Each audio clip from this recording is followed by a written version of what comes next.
So welcome back. Now with the sign up or the registration out of the way, we can focus on the sign in flow. So these are the steps that we need to finish in order to have this project fully complete. So let's just get started. So first of all, we need to get sign in data, check if user with that email exists. It is pretty similar, but now the majority of this is going to be done using the passport.js, and it is going to be quite different in fact. This over here is Passport's site, so if you want you can pause and read through the documentation perhaps, or take a look at the site, get familiar with it, but if not you can just follow me along. So as we already said, Passport is authentication middleware for Node, and how it works is it is really modular in the way that you need to install different strategies that you want to use. So for example, if you want to use a so-called local strategy, and there are many others, you can use it with Facebook, Twitter, Google. Basically there are a lot of strategies pretty much. But let's get started. What we want to do is to install two different modules. One is going to be Passport, and the other one is going to be passport-local. That is one of its strategies. So yarn add passport and passport-local like this. So install those two modules. So install those two modules, and then what we need to do is to work on, so we've done this post, we need to work on the post for the login, but now it's going to be quite different. So first of all, we actually want to set up the passport.js inside of our app.js file. So let's go up above here and let's get a handle on that passport that we just installed. So const passport equals require passport, and then what we want to do is we want to scroll down after we have initialized the session and the cookie parser, and then we want to use the passport. So app.use, first of all we need to use to actually call the passport dot initialize function, and then we want to call a passport dot session function like this. And now we need to configure passport. We can do it in this file, but we don't really want to clutter this too much, so instead let's actually create a new folder called config, and then let's put a file there called passport.js, or you can name it anything you want really. Now over here we again need to get a handle on the passport, so const passport equals require passport. We also need to get handle on that passport-local strategy that we want to use for this project, so let's call it local strategy. That's going to equal require passport.local, and one different thing this time is you need to actually call something from that module, and then you need to type dot strategy like this. Okay, so what we need to do in this file over here is pretty much define three different things. So one thing is going to be passport.serialize user, and I'll explain. Let me just finish typing this. And second thing is going to be passport.deserialize user, and the third thing is going to, well, we actually want to passport.use and then the strategy, and then describe the things that needs to be done in there. Okay, so now let me explain something before we just move along and write a bunch of code. So in a typical web application, the credential used to authenticate user, for example the data that the user is going to provide on the login form, is only sent to a server once during that request, and then if that authentication succeeds, session will be established and maintained via cookie that is set in the user's browser. Now each subsequent request will not contain that highly sensitive credentials, but rather a unique cookie that identifies the session. Now, in order to support login sessions, Passport will serialize and deserialize user instances to and from the session. So how it works is the serialized user determines which data of the user object should be stored in the session, and the serialized user uses that data to actually get a handle on the entire user object. Now, because we want to keep things small, we only want to use user's ID to serialize the session, because that way we keep the amount of data stored within the session small. But then later, when we want to get that access to the full user, we're going to use a deserialized user, use that ID and actually get the entire user object pretty much. So if that's still confusing, perhaps take a look at the Passport docs, but that's the main idea. So let us proceed with writing the code, and it might get a bit easier to grasp. So we have this passport.serialize user, and then that is a function that takes another function as an argument. So that function is going to receive user and done, and then we have a arrow function here. So what we want is pretty much to specify that only user.id, or in other words user's ID, should be stored in a session. So we call done, we say there were no errors, and we say that user.id is what we want to use to serialize this user. When it comes to deserializing user, it is going to receive that ID and done again.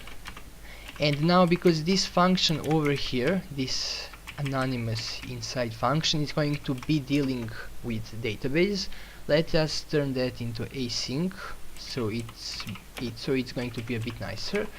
But we have this try catch that we need to type. So what's going to happen inside of here is we want to actually find that particular user with that user.id. So we are going to say await user. Oh, and by the way, I just imported this, so just type this above. Await user dot find by ID, and then pass this ID over here, and let us store this in a new variable called user, like this. And then what we want is to call done and specify that there were no errors, and here is this user object. And if there were any errors, we want to say done with specify what error happened and say null as user object. Okay, and the last thing that we need to do is to write this passport.use piece of code over here. So over here we want to write all the code that will be about dealing with finding that email, checking whether that email is already somewhere in our database, and then comparing the passwords, and pretty much giving a green signal to the passport if everything was successful, if the user used right credential to log in, or in other words to authenticate. So what we need to type here is, first of all, we need to give this a name that we're later on going to use in the users.js, like in the post part here. So let us call this local, because this is a local strategy after all. So we give this name local, and then we need a new instance of this piece over here. So we type new local strategy, and inside of that function we need to provide object. Now this object is pretty much so that Passport can map what is the username field called and what is a password field called. So for example, we need to specify username field and then say what is the name that the post will actually contain that should map to this field. So for example, in this scenario, our username field isn't actually username because we are using emails to log in. So if you take a look here, we see that email has a name email, so we want to use this. Like passport will call that internally username, but we actually want to say for your username we're calling that field email. And same goes for password field, but now in this case they're called the same. And then we have this option pass request to callback, and we don't need it right now, but if you set that to true, in the function that will follow you will have access to the entire request object, but we don't need it, so no worries about it. Now after this this object has been specified, we need to write a function here. And let me tell you upfront that function will be dealing with the databases, with the database singular, so let us use async right from the start. And then the arguments that are going to be passed to that, let's call them email, password, and done, like this. Okay, so now we need to write majority of code over here to get this login to work. So because it is async, let us first of all write this try catch before we forget it. And now let's start. So let me just put like notes what needs to happen. First we need to check if the email already exists. Now this is the opposite scenario of the one we checked over here, because right now here if the email existed, that was bad, because that meant that the user there was already some user with the same email. But over here if the email exists, that's actually good, because now you're trying to log in as an account that exists, and if it doesn't exist then that's a bad news. So that is one of the things that needs to happen. And second thing is we need to check if the password is correct is correct. Now if we reference this with this, you can see that pretty much like the first three of these are going to be done in that function, and then this fourth one is going to be done in the routes folder file for the post on the /login. So let us continue. Okay, so let's check whether that email already exists. So again, like similarly to how we did it, await user.find1.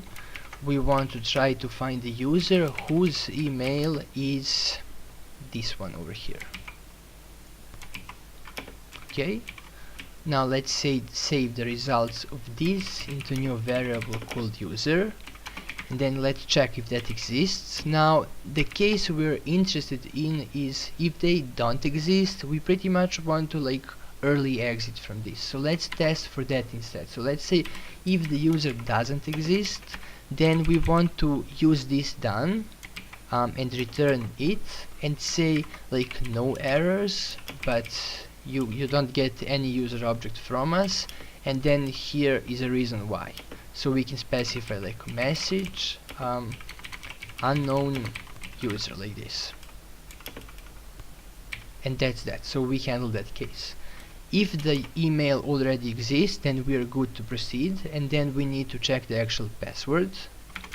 Now similarly to how we hashed password, we're going to write a function inside of our user model that will actually check whether the password is correct. So let's do that. So over here let's tack on another function. So I'm going to type module.exports.compare passwords, and then that is also going to be async, but this time we are going to get two arguments. So first of all we want input password, meaning the password that the user just typed, and this second argument is the original password, so we can call it like hashed password, because the only form that we have access to that password is the hashed version of it. So now inside of this function we are going to make use of the bcrypt again, but because this is async, let us also type try catch block. Okay, and now what's going to happen is the following. We want to use bcrypt.compare and then pass in the data to compare, meaning compare the password the user just typed against given hash. So this is the password the user just typed, and we want to compare it against the hashed version, like this. Now again, this isn't like instantly done, so we need to await it, and then this is what we pretty much want to return, because that's the thing that we are interested in, whether that's true or false. So we want to return that result, and in case there were any errors, we want to throw new error and say comparing failed, and like pass along the reason for that failure, like this. Okay, now back inside of our passport.js file, we can make use of that function. We already have user, so what we can do is say something like user dot compare passwords, and then we want to pass this password, which is the user just typed in, and then we want to access the hashed version. Well, how can we access the hashed version? Well, we have this user over here, and that user will contain all data about user. So we will have property there called password, so we can access it by typing user.password, like that. And then let's save the results of this function in a variable called well, we can name it is matched is valid, like is valid, like this. And then we can check, like, okay, so if it is valid indeed, let's do something, and else let's do something else. So if it is valid, we want to return return done, but we want to say, okay, so there were no errors, and here you go with this user object. But if it isn't valid, we want to return done with, well, no errors, but you don't get user because it's not valid. And again, we can supply a message, and we can say unknown password, like this. Okay, and then at the end we just want to catch any errors, so we can say return done, and all the time we specified null as the first argument, that is error. So now we finally have it, unfortunately, so we can say error, and again false, meaning you don't get user objects, but you get this error over here. Okay, so this is done. Congratulations for sticking with me. If this is the first time you're seeing this, then yeah, I can bet it's confusing. But anyway, this is like the hardest part, and we're like almost finished. So now what is left for us to do is to go in this user.js and actually write the .post for this /login. Now you're going to appreciate how simple this is going to be. So first of all, we need to get a handle on the passport over here. So let's type const passport equals require passport, and then if we come here, we can say .post, and then we want to use passport. There is a function called authenticate, and then we are using this name that we provided here, so we call it local. So we say, oh, we want to authenticate with this strategy in mind, which we call local, and after that argument we specify object which contains like what should happen in a case of success, what should happen in a case of failure.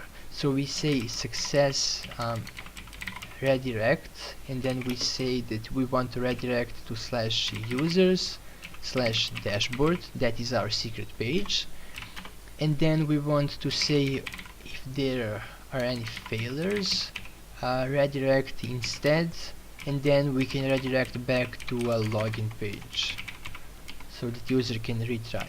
And then we can specify here failure flash equals true to flash in case of failure.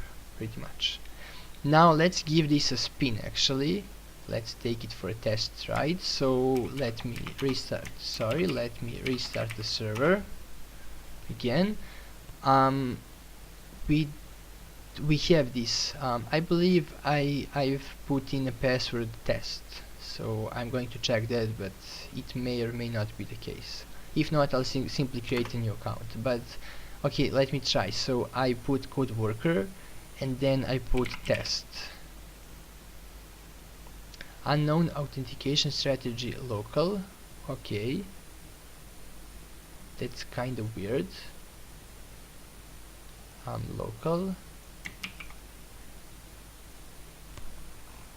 Oh, okay, yeah, okay. So what happened is that application isn't even aware of this file that we just wrote, because as you can see, like, this file is totally outside of any other file. So what we need to do is to actually include it in our app.js file. That's the reason why, like, routes file over here isn't aware that this code here exists.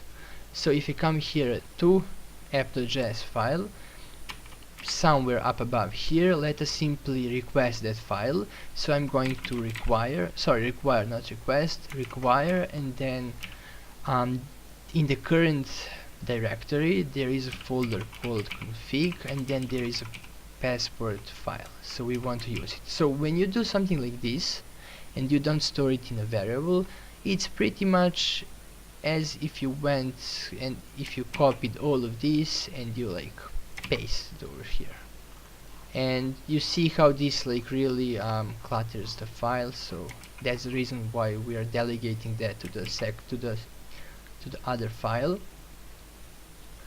So let's try this again. Let me start this once again, and let me open this page, refresh, type code worker, type test, sign in. Okay, so now this worked. /user/dashboard. Okay, now the only thing is that we see that dashboard doesn't exist, like seems like nobody is here. This is like my custom 404 page not found, but let's see why is that. So that's because currently we don't have any route that renders that file. So as you can see, when you go to /register, we have this line that actually renders this file for you. When you go to login, we have this file that renders login for you, but we don't have anything here to render the dashboard file. So let's quickly fix that. Let me type router.route, then /dashboard, and then we are only interested in get request, so we are going to have request response.render, and then specify the file name, so the dashboard, and then let me try this once again. So I'll navigate to home, I'll refresh this, then I'll go sign in, and then I'll again use the okay, and this time it worked.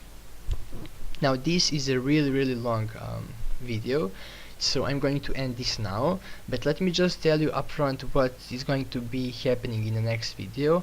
As you can see, now we're logged in, but as a user you have no way to tell that you're logged in because you still see the same navigation items over here. We don't see like logout, and this page over here is accessible like no matter what. So even if I restart the server and lose this login session,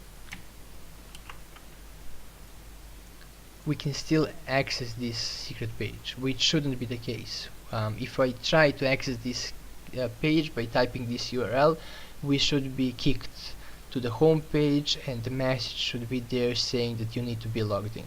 So now let me just tell you that like we've done like all the hard work. Like the next video is pretty much going to be like about visuals and about authorization, but I'm telling you, like, what we just did is pretty much like the 90% of this video. So congratulations, 90% of this entire series, sorry. So congratulations on that. Hope it wasn't too confusing.